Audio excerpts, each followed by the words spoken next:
The worst month you've had. Think about the worst financial month you've had.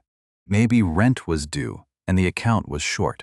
The credit card was maxed out, and instead of cutting back, you somehow spent more that month than usual.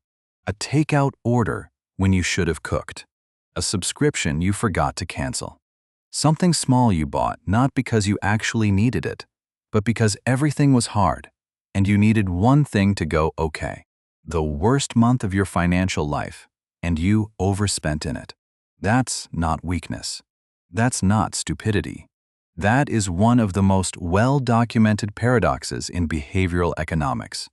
And understanding it might be the most practically useful thing you pick up all year. Here's what actually happens inside your brain when money is tight.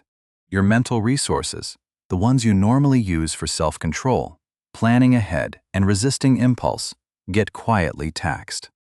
Financial stress isn't just an emotional experience, it's a cognitive one. And the way it shows you up in your behavior looks, from the outside and even from the inside, almost exactly like bad character.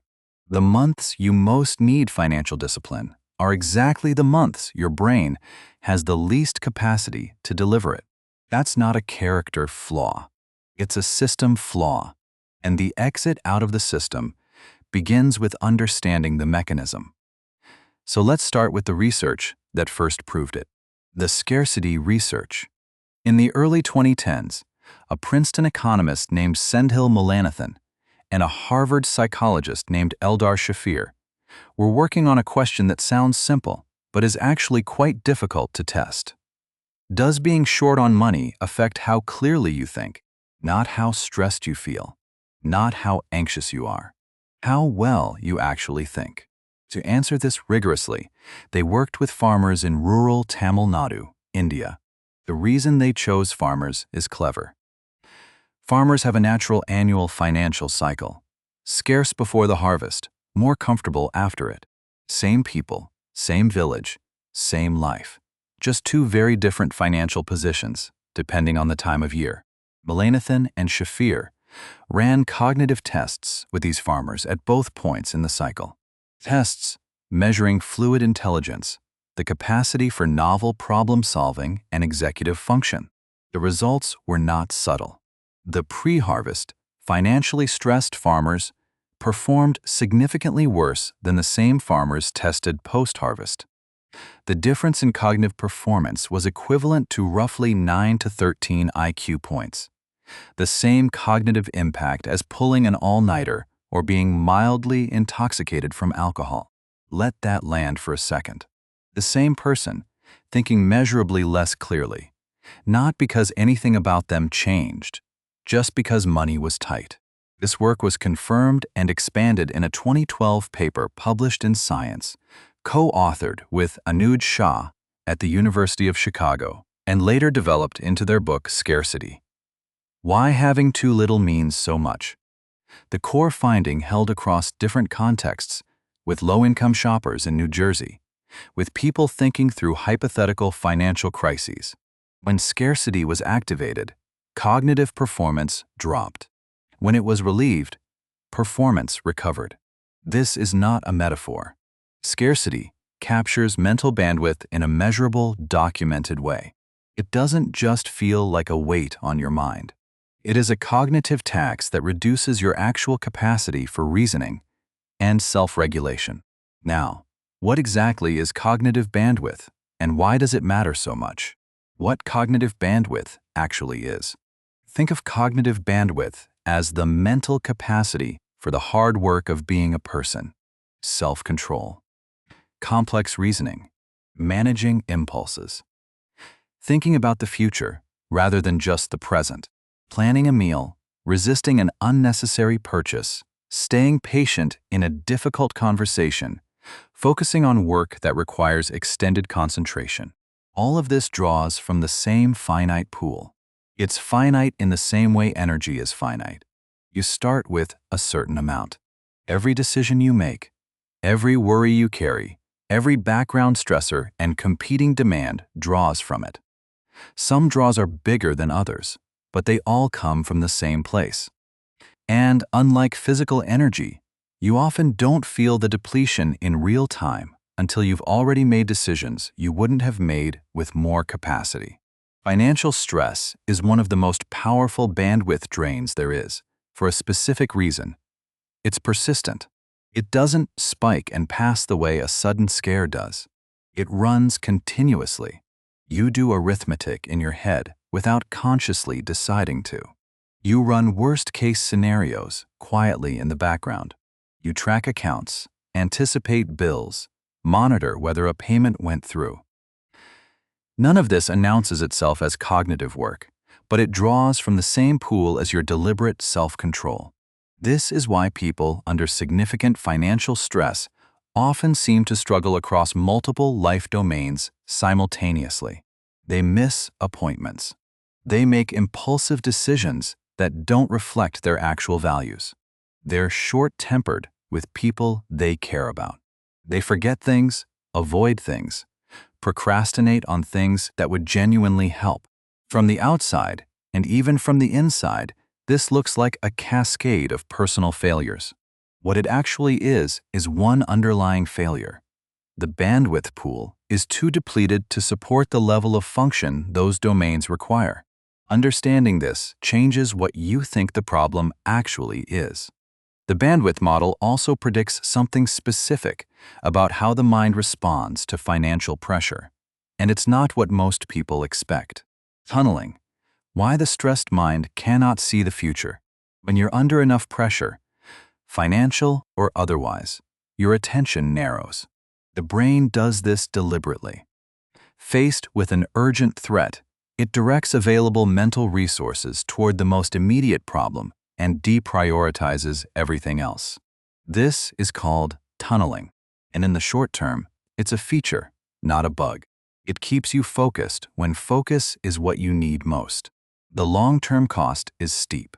Inside the tunnel, the things you can't easily see include the long-term consequences of the decision you're making right now, the cost of this solution next month and the month after, alternative approaches you haven't considered, and anything outside the immediate problem frame.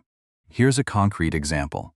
Someone is falling behind on credit card payments. Stressed, bandwidth depleted, tunnel fully active.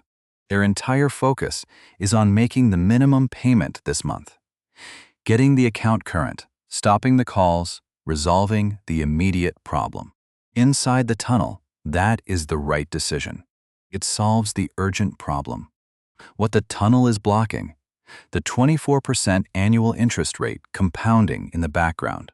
The fact that minimum payments on a $5,000 balance maintained over time will cost nearly double the original debt by the time it's cleared. The realization that a balance transfer to a 0% promotional rate, which requires some comparison, shopping, and one phone call, would save hundreds of dollars. These are obvious when you're calm and not under pressure. They are genuinely inaccessible inside the tunnel. The people who most need long-term financial thinking are, by design of how tunneling works, the least able to access it when they need it most. And tunneling has a direct, predictable consequence that most of us recognize from our own lives. The borrowing trap. Tunneling leads almost inevitably to borrowing from your future self. Payday loans. Rolling over a credit card balance instead of paying it down. Skipping retirement contributions for just this month. Dipping into savings to smooth out a rough week. Late paying one bill to float another. Each of these decisions feels rational inside the tunnel. And honestly, inside the tunnel, it is rational. It solves the immediate problem. Each one also makes next month's situation slightly worse, the tunnel slightly narrower. The structure.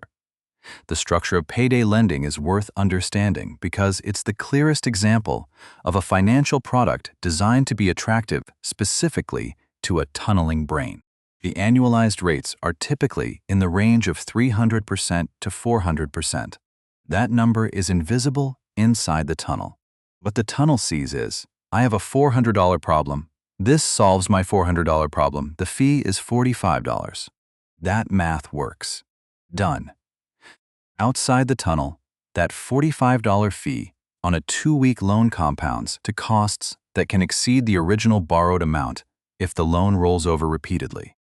And people who take payday loans once frequently take them multiple times, because the conditions that drove them to the loan, the financial stress, the narrow tunnel, haven't changed. Minimum payment framing works on the same principle. Credit card statements display the minimum payment prominently. Research has found that presenting a minimum payment option actually causes people to pay less than they would have paid without it, because the minimum becomes a psychological anchor. You weren't going to pay the full balance, but you might have paid $300 without that anchor. With the minimum prominently displayed, you pay $35. Overdraft protection is sold as a safety net. For people living close to the edge, it often functions as a series of $35 fees charged to cover $8 transactions, a recurring tax on having very little margin. These aren't accidental design choices. They're features calibrated to the way a bandwidth-depleted, tunneling brain makes decisions. And recognizing the structure changes the frame. From "I'm bad with money" to "I was caught in a system that is very good at catching people." But there are also internal mental patterns that work against financial health. Entirely independent of anything external, mental accounting errors, where money disappears. Even without the pressure of a tight month, your brain naturally keeps informal mental accounts that systematically undermine good financial decisions. Tax refunds get treated as found money. They fund vacations, electronics, and purchases that the same person would never fund from their regular paycheck. Mathematically, a tax refund is money you earned that was withheld and is now being returned. It isn't a gift. It isn't a bonus. But the mental account labeled refund money and the one labeled regular income operate by completely different rules. The refund account gets spent enthusiastically. The regular income account gets budgeted carefully.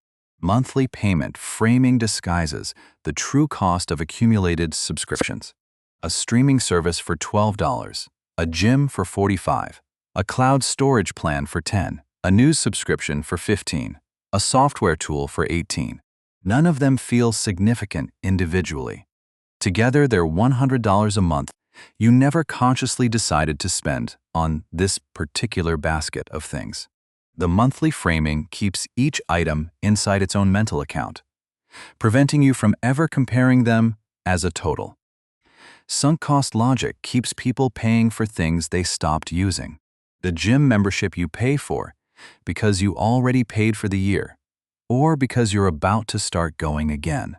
The money already spent is gone, unrecoverable regardless of what you do next. A canceling doesn't undo the previous payments.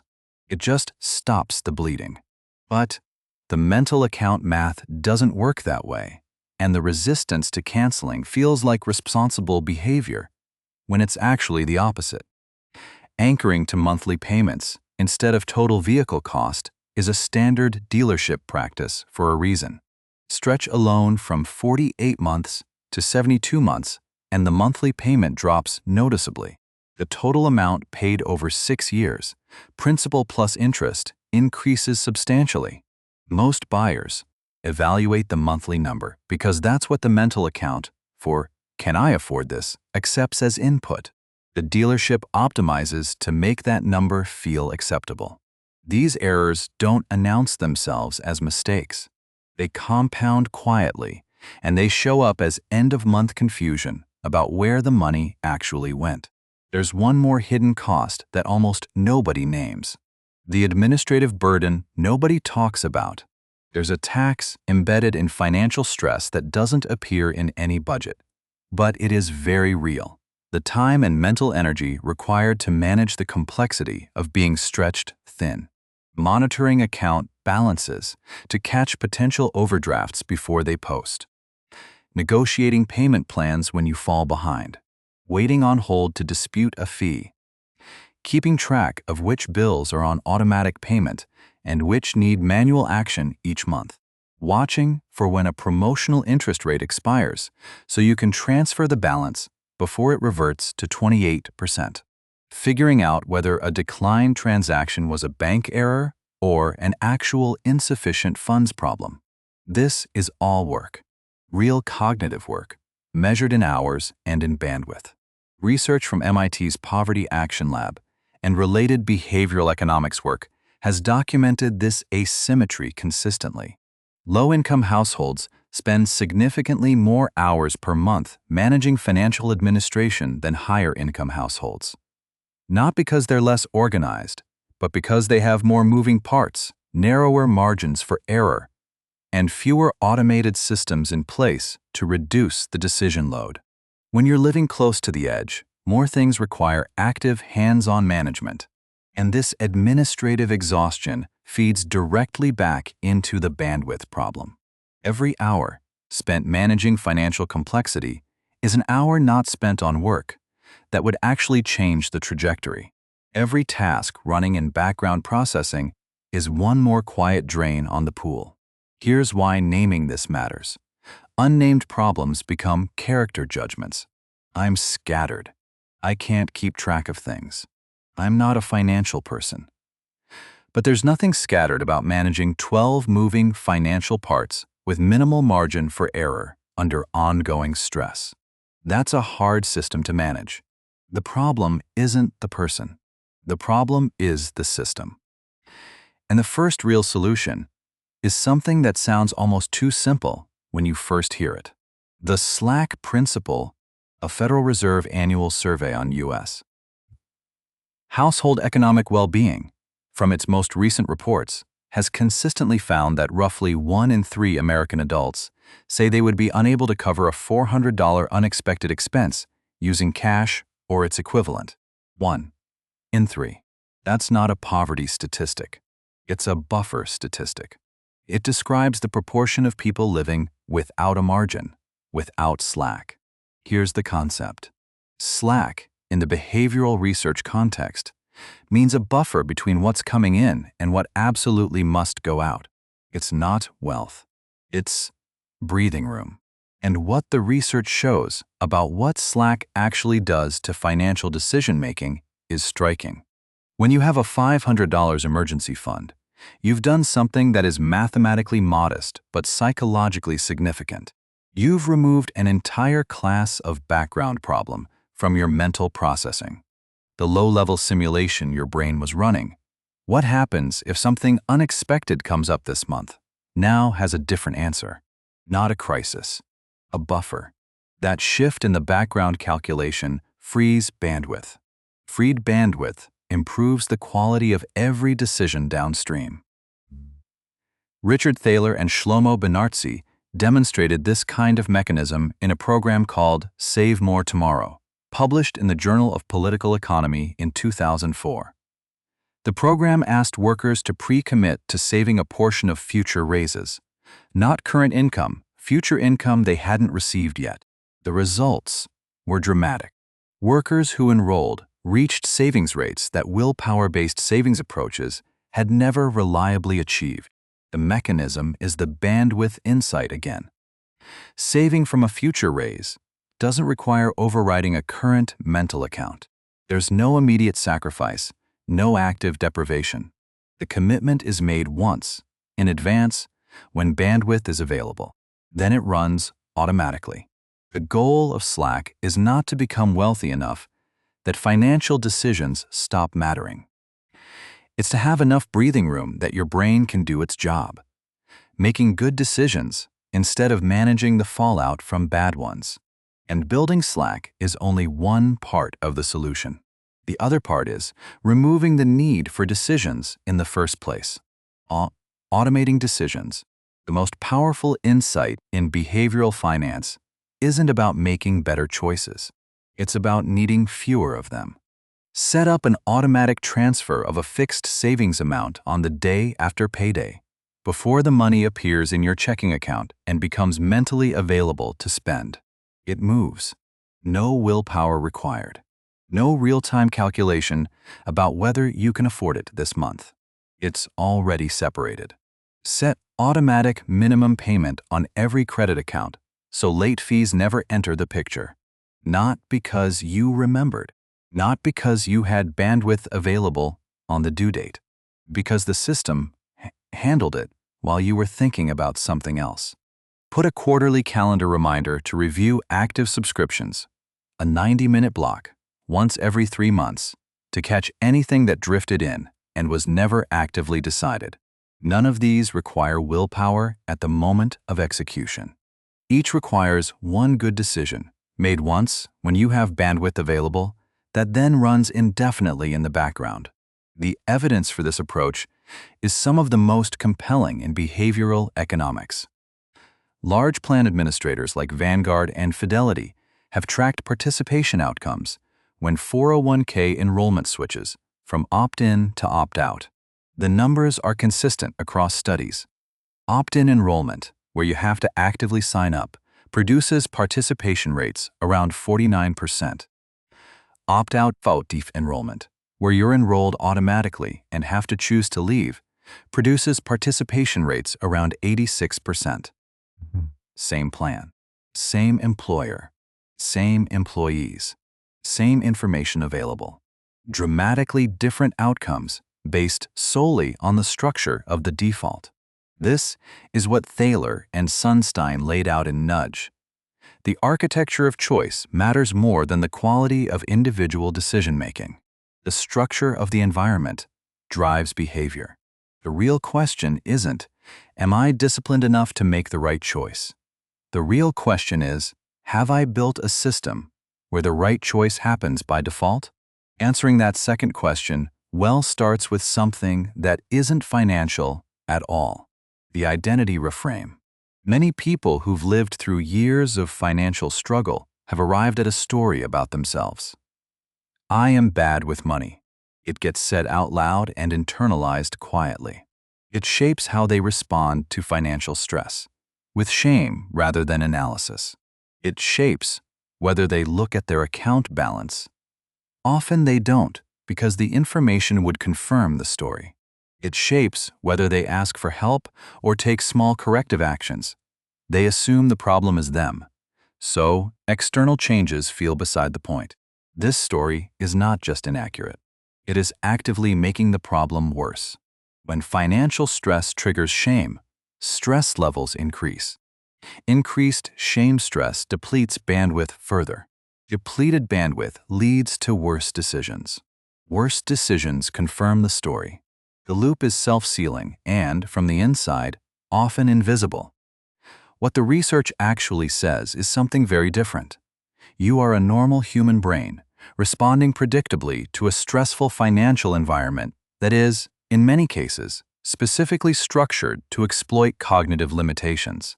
The payday lending industry, the minimum payment anchor, the monthly payment framing at car dealerships, these aren't coincidentally exploitative.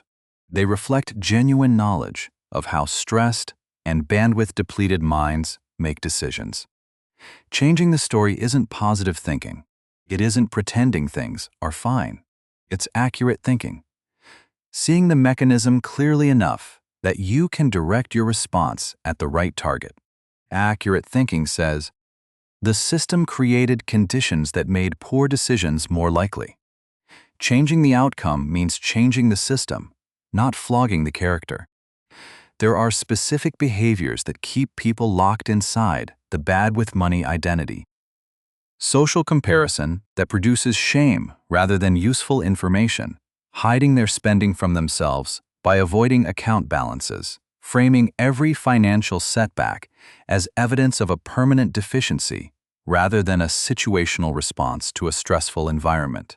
Each of these is a response to the story. Each one makes the story harder to escape.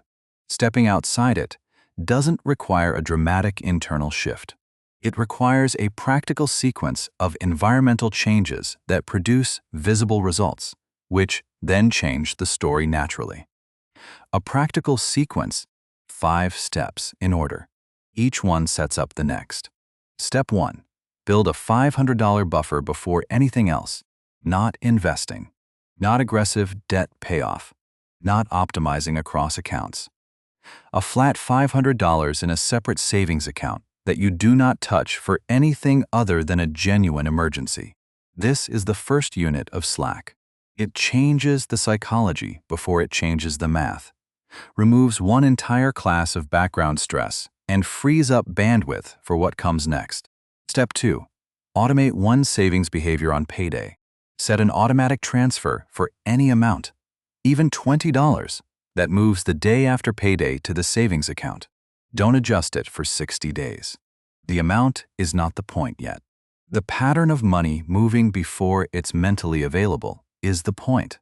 Step 3. 1-hour subscription audit. Pull up every recurring charge from the last 3 months of bank and credit card statements. Find every subscription and recurring fee. Cancel anything you haven't actively used in 30 days. This is a single decision that reduces both monthly spending and ongoing administrative complexity. 2 problems solved in one session. Step 4. Resolve one active mental drain. Pick one financial task that's been sitting in your background processing without ever fully resolving. An unresolved debt, an account you've been avoiding, a confusing charge, a deferred financial decision that keeps resurfacing. Either handle it completely this week or assign it a fixed, recurring time slot, 30 minutes, same time each week. Stop letting it idle in the background, consuming bandwidth without a resolution path. Step 5. Protect your decision environment. Decide when you do not make financial decisions. Not after 10 at night. Not in the hour after a stressful conversation at work. Not when you're running on low sleep and haven't eaten. Financial decisions made at the bottom of the bandwidth pool are systematically worse than the same decisions made at the top. Protecting the conditions is not weakness. It's engineering. None of these require a dramatic change in who you are. They require adjusting the architecture of your environment so that good outcomes happen by default, without requiring effort or willpower at the moment they matter. The compounding payoff. Here's what begins to happen when you start building Slack and automating a few decisions, even modestly, even imperfectly. Better decisions reduce the frequency of financial emergencies. Fewer emergencies reduce the level of background stress. Less background stress frees cognitive bandwidth.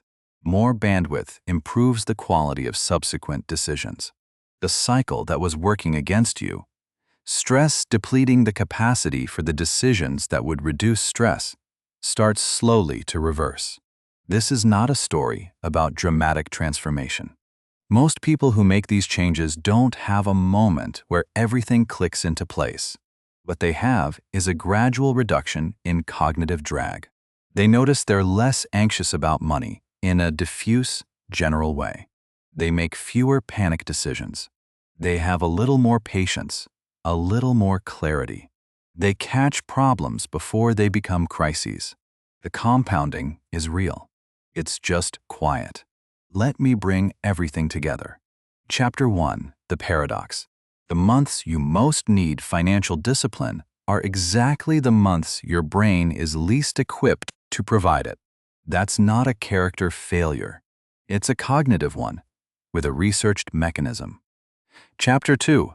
Mullainathan and Shafir's harvest studies in rural India showed that financial scarcity reduces cognitive performance by roughly 9 to 13 IQ points equivalent, confirmed in the 2012 science paper. Scarcity doesn't just feel stressful, it measurably reduces your capacity to think clearly. Chapter 3. Cognitive bandwidth is your finite mental budget for self-control, planning, and resisting impulse.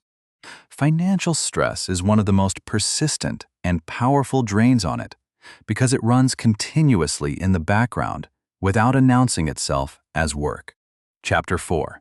The tunnel effect narrows attention to the immediate crisis and blocks awareness of long-term consequences, compounding costs, and alternative solutions. The people who most need long-term financial thinking are the least able to access it when they're under pressure. Chapter 5. Tunneling leads to borrowing from the future self. Payday loans, minimum payments, skipping contributions, Each decision is rational inside the tunnel and costly outside it. The financial products that exploit this dynamic are designed to be attractive to a tunneling brain. Chapter 6. Mental accounting errors quietly drain money without registering as decisions. Tax refunds treated as found money, monthly payment anchoring, sunk cost subscriptions, and total cost blindness all work against financial health in ways that compound silently. Chapter 7. Administrative burden is a real cognitive tax. Managing financial complexity, when stretched thin, consumes hours and bandwidth that compound the original problem. It's not disorganization. It's a hard system with very narrow margins.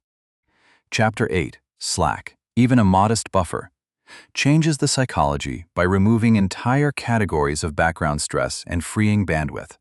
The Save More Tomorrow research showed that pre-commitment to future savings outperforms willpower-based approaches reliably because it removes the decision from the moment of maximum depletion. Chapter 9. Automating decisions removes the need for willpower at the moment of decision. Default enrollment in retirement plans lifts participation from 49% to 86%. And building systems where the right behavior is the default is more effective than trying to make better choices under pressure. Chapter 10. The bad with money identity is both inaccurate and self-reinforcing. Accurate thinking replaces self-blame with system analysis, which opens the door to environmental change rather than character repair.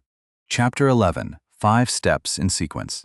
Build the $500 buffer first. Automate one savings behavior second. Run a subscription audit third. Resolve one active mental drain fourth. Protect your decision environment fifth. Each step sets up the next.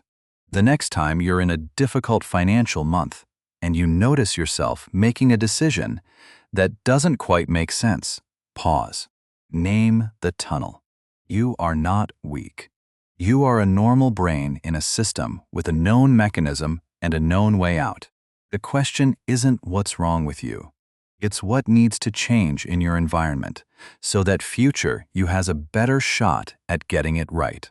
If this episode gave you something real to work with, there's more here. We keep coming back to this kind of research because the applications are genuinely underused, and the people who could benefit most are usually the last to hear about it.